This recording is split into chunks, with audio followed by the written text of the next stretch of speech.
Tal día como hoy, hace 75 años, el desembarco de 156.000 soldados aliados en Normandía marcó el comienzo del fin de los nazis y de la Segunda Guerra Mundial. Los líderes de las naciones que participaron se han reunido ayer en Inglaterra y hoy en Francia para celebrar este aniversario en un momento que tal vez sea el de mayor desencuentro entre ambas orillas del Atlántico. Para analizar la situación de esta Europa, 75 años después de ese día D, están hoy con nosotros Miguel Acosta, profesor de Derecho Internacional de la Universidad de Cádiz. Hola, buenas tardes. Y Maricruz Arcos, directora del Centro de Documentación Europea de la Universidad de Sevilla. Buenas tardes. Hola, bienvenidos a los tardes. dos. Bueno, recordar el desembarco de Normandía, recordar cómo la unión de las fuerzas de varias naciones salvaron a Europa del nazismo. Y los mandatarios actuales de esas naciones, lo hemos visto en las imágenes, han participado en estos actos conmemorativos del evento. ¿Existe hoy en día esa unidad que han recordado hoy esos mandatarios? ¿Existe esa unidad y existe esa colaboración entre Europa y Estados Unidos? Bueno, han firmado un documento, 16 estados, hablando de esa unidad en la búsqueda de la libertad, en la defensa de la libertad, pero la verdad es que cuando miramos la realidad dista mucho de esa situación en la que efectivamente se da porque existe una contradicción, ¿no? Es decir, la contradicción es el enemigo está en un territorio europeo, hay que unirse frente a ese rechazo de la libertad que suponía todo el régimen nazi.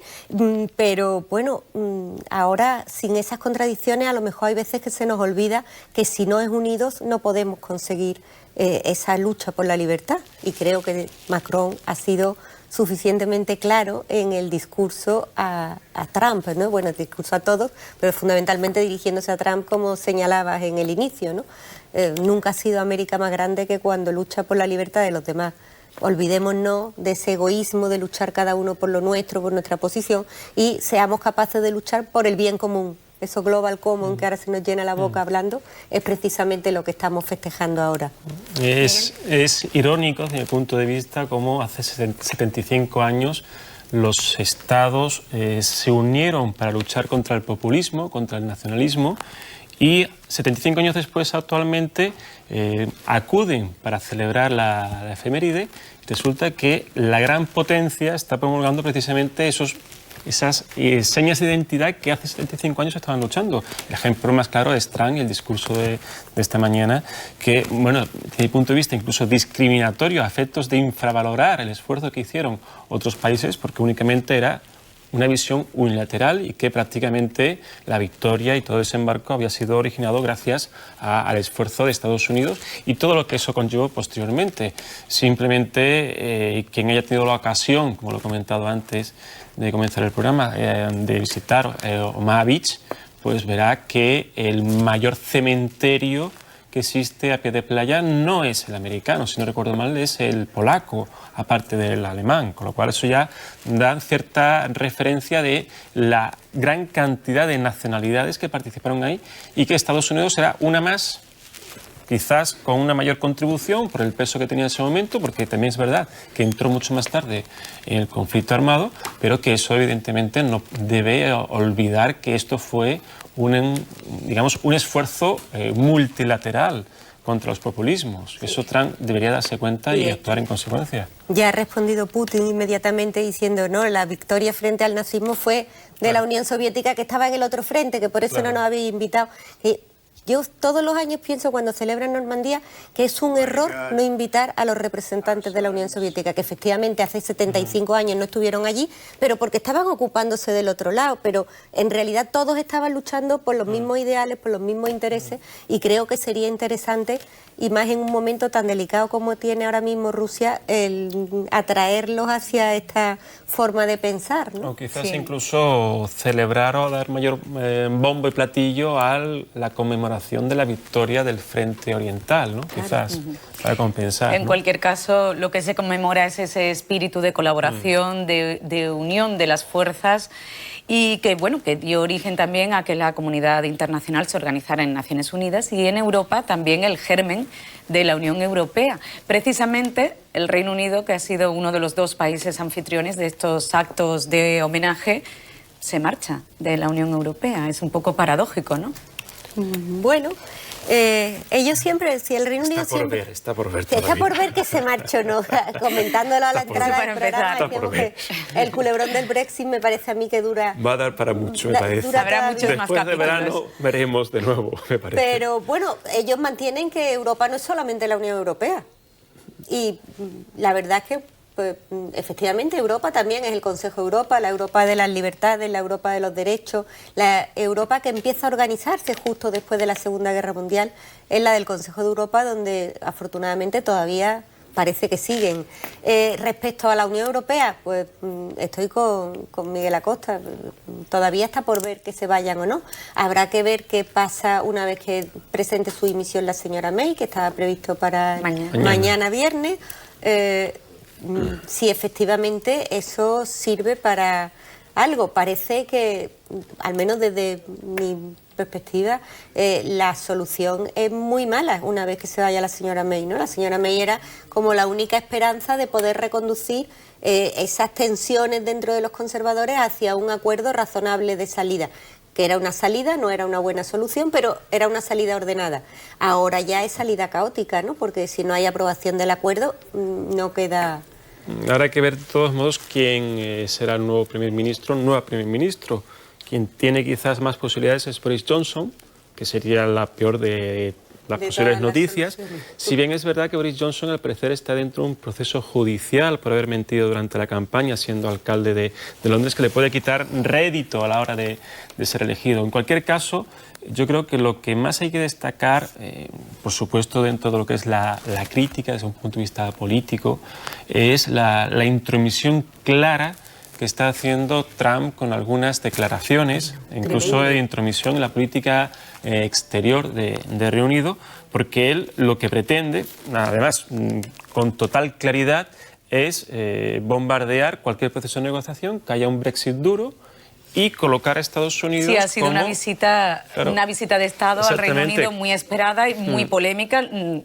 Claro, no ha sorprendido como a nadie. socio preferente de Reino Unido, dejando de lado a la Unión Europea. Esto es, el Reino Unido va a tener que firmar convenios comerciales en cuanto que se quede fuera y que sea Estados Unidos su socio prioritario, mucho incluso antes que la propia Unión Europea, lo cual, desde mi punto de vista, es totalmente descabellado. Creo que el Reino Unido se equivocaría totalmente si una vez fuera mirase hacia el Atlántico, no mirase hacia el continente europeo. No solamente una cuestión los de cercanía, comentarios sino de por... Donald Trump eran que, bueno, estaba como deseando que el Reino Unido se libere de los grilletes de la Unión Europea, claro, con la vista puesta en acuerdos comerciales bilaterales con su país. Sí, sí. Sí, le prometía ser socio preferente. Efectivamente. Y bueno, una vez más recordaremos a De Gaulle cuando decía que era el caballo de Troya de los Estados Unidos en Europa, ¿no? Cuando se refería al Reino Unido, ¿no? Que por eso todos los retrasos que tuvo la adhesión del Reino Unido a la Unión Europea.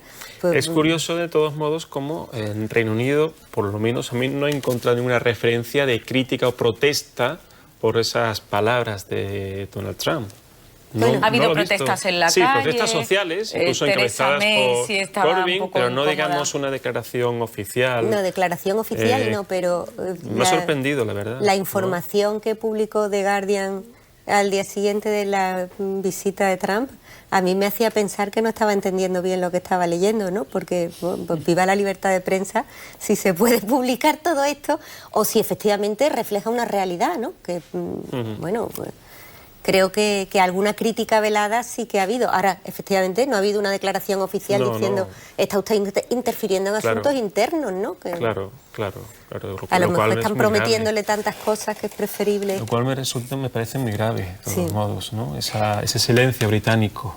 Sí, la imagen de hoy precisamente podría ser esa, ¿no? La de Donald Trump junto a Emmanuel Macron, dos visiones completamente contrapuestas del multilateralismo, del escenario internacional, del orden mundial. ¿Son irreconciliables esas dos visiones del concierto mundial? Yo no las veo que vayan por el mismo camino, ni siquiera que converjan en algún punto. La posición de Donald Trump es American First y una posición totalmente plegada a sí mismo y los que queráis negociar conmigo podéis ser mis amigos, pero mis amigos. Y la posición de Macron es precisamente toda la contraria, ¿no? Hay que trabajar todos juntos, hay que luchar por estos objetivos comunes, mucho más en la línea de lo que ha sido hasta ahora Europa, ¿no? Yo creo, bueno, pues que Reino Unido ahí perdería un paso importante si se alineara con la otra idea. Otra situación que va en la misma línea es, por ejemplo, el proyecto de un futuro ejército europeo promovido fundamentalmente por Macron, que se ha desarrollado a través de lo que se conoce como la cooperación estructurada permanente. Esto es una mayor cooperación e inversión en industria militar para no depender del exterior en todo el continente europeo, y ha habido una amenaza clara por parte de Estados Unidos a efectos de no dejar fuera la industria americana, cuando la propia cooperación estructurada permanente permitiría en determinados momentos acudir a industrias de terceros países. Sí, en ese sentido quizás el futuro de la OTAN puede ser uno de los puntos de fricción más importantes entre Europa y Estados Unidos. ¿Esa creación de ese ejército europeo podría darle a Europa más autonomía respecto a Estados Unidos, sobre todo en este momento con Donald Trump en el gobierno? Sí, es una de las principales deficiencias que históricamente ha tenido lo que es la política de seguridad y defensa europea, en cuanto a la capacidad o el acceso a medios que fundamentalmente procedían de Estados Unidos como miembro aliado y que a su vez cedía estos medios a la Unión Europea. Evidentemente esta autonomía de la Unión Europea le va a servir para actuar en cualquier territorio, sobre el terreno, en cualquier parte del mundo, sin contar necesariamente con el apoyo de Estados Unidos, que en definitiva es quien aporta los medios. Sería un adelanto brutal en cuanto a política de seguridad europea, pero claro, el peso en materia de seguridad que podría perder Estados Unidos, no solamente a nivel global, sino incluso a nivel europeo, es bastante considerable, sobre todo desde un punto de vista económico de los contratos de la industria bélica. Eso sabemos que en Estados Unidos es uno de los grandes lobbies. Claro, y después, por otra parte, a mí me parece una buenísima idea que exista la PESCO, ¿no? Que es como llamamos coloquialmente a esta cooperación estructurada permanente que explicaba Miguel, pero eso cuesta dinero. Claro. Así que hasta ahora hemos vivido muy cómodos los europeos porque había alguien que se encargaba de aportar los medios necesarios para esa defensa. Efectivamente, ganamos autonomía con esto, pero ¿quién lo paga? Claro, pero no solamente se hace referencia a un aumento del presupuesto en materia de defensa, sino una mejor redistribución de los fondos existentes. Ahí quizás el discurso es quizás algo complejo, incluso algo, digamos, oscuro de cara al público, porque evidentemente si lanzamos la noticia de que vamos a aumentar el desarrollo de política de seguridad, todo el mundo piensa vamos a invertir más en política de defensa en vez de en política de educación o políticas sociales, etcétera. No solamente eso, que a lo mejor es un aumento mínimo, sino es una mejor distribución. Realmente invertir en aquellos puntos donde antes dependíamos de Estados Unidos. Es un tema realmente muy interesante e incluso complejo que, bueno, quizás una sesión temática convendría hacer. Sí, comentaba Miguel antes que era un poco también paradójico, ¿no?, que se conmemore la victoria de los aliados frente al nazismo. El principio de ese triunfo fue el desembarco de Normandía, en una Europa en la que los populismos y la ultraderecha y los movimientos xenófobos están llegando a los parlamentos, están ganando cada vez más peso en los parlamentos nacionales y también en la Eurocámara. Sí. ¿Se repite la historia? Bueno, yo creo que por eso es muy importante conmemorar la cifra que sea. Este año ha tocado 75, pero si hubieran sido 73 o 60, como cuando celebramos el Tratado de Roma, también habría que conmemorarlo, porque eso hace recordar a las poblaciones. Ten en cuenta que la mayoría de la población actualmente pues no ha conocido eso, o no hemos conocido esa parte de la historia, con lo cual se nos queda como muy lejano. Y empieza a darse circunstancias en las que los movimientos populistas van teniendo su espacio, con lo cual si aprovechamos ocasiones como la conmemoración del desembarco de Normandía para recordar, oye, que es que esto puede suponer una escalada, que terminemos así, a lo mejor la gente piensa, cuenta hasta 10 antes de votar o antes de apoyar, pero ya no es solamente que voten y lleguen a los parlamentos, es que es la conversación de la calle lo que me resulta más preocupante, porque bueno, pues en los parlamentos en un momento determinado han votado una vez, ¿no? Pero el cotidiano, la actitud xenófoba, la actitud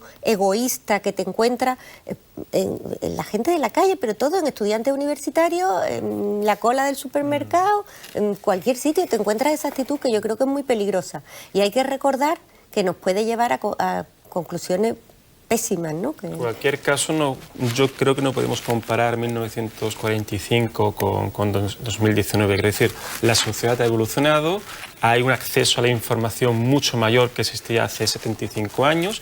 A mí no me parece mal que la extrema derecha entre a las instituciones. Es más, yo creo que está positivo. ¿Por qué? Totalmente. Porque entonces tiene que entrar en lo que es el circuito político y tiene que dar a conocer realmente cuáles son su programa electoral. En ese programa electoral hay un nexo común que es pues que están en contra de la inmigración. Claro. Y precisamente este tema lo hemos visto esta semana. Un grupo de abogados internacionales han presentado ante la Corte Penal Internacional en La Haya una petición de investigación a las políticas migratorias de la Unión Europea por crímenes contra la humanidad. La acusan de estar detrás, de dejar en manos de las mafias libias pues los flujos migratorios y lo que está ocurriendo en el Mediterráneo. La verdad es que... ¿Creéis que eso puede prosperar? ¿Tiene base esta denuncia? Bueno, jurídicamente yo la veo regular, fundada, no sé si... vamos, exactamente. Como se pone siempre en los informes, no tiene mucho recorrido, sinceramente. Salvo mejor opinión en derecho, ¿no? No tiene mucho recorrido, puesto que, por una parte, la política migratoria no es competencia de la Unión Europea, volvemos a la misma, son los Estados. La Unión Europea no es miembro, no es parte en el tratado de la Corte Penal Internacional, con lo cual solamente se podría demandar a Estados, pero sí que es verdad que de alguna manera ese mirar para otro lado de la Unión Europea cuando se han estado planteando estos movimientos, que efectivamente son una evidencia, en la prensa que he leído lo que destacaba es que había evidencias de esta, ha sido cómplice de que se están produciendo esos abusos, ¿no? Que no es suya la competencia, bueno, pero de alguna manera tendríamos que pensar que esos valores y principios que nos unen por estar en la Unión Europea tienen que servir para vigilar a que sus Estados miembros, cada uno en el ejercicio de sus políticas, también respeten esos principios. En todo caso, una responsabilidad invigilando, responsabilidad civil, pero no al punto de una responsabilidad penal. Además, en la demanda es por crímenes contra la humanidad. Esto es cuando hay un plan previamente establecido de cometer asesinatos, exterminio, etcétera, sobre la población civil. Esto, evidentemente, no es lo que realmente está ocurriendo. Está ocurriendo fundamentalmente, desde el punto de vista, es una incapacidad de la Unión Europea de actuar en determinados territorios, mar territorial libio, territorio terrestre libio, pero estos guardacostas sí es verdad que están trabajando con financiación de la Unión Europea. Y es ahí donde quizás podría prosperar una especie de responsabilidad civil invigilando, porque no se está controlando efectivamente lo que están haciendo los responsables libios. En cualquier caso, ¿no sería esta la jurisdicción que No, porque esto es puramente penal y además actuaría contra personas físicas. Se entendería, pues, en última instancia, los ministros que hayan decidido, los presidentes del gobierno, presidentes de las repúblicas de los estados, que hayan votado esa política, ¿no? Habrá que leer, de todas maneras, el escrito de estos abogados, porque lo mismo nos descubre en el Mediterráneo, ¿no? Pero... Pues seguiremos pendientes de esta denuncia, a ver hacia dónde camina. Hasta aquí nuestra mesa de análisis sobre Europa. Muchas gracias a Maricruz Arcos y a Miguel Acosta por acompañarnos esta tarde. Llega ya el espacio de deportes con Ángel Gámez, justo después de la publicidad. Ellos van a recibir hoy a Lina Quesada, la única andaluza que ha escalado el Everest, y nosotros volvemos de nuevo con un avance a las 6:15. Hasta entonces.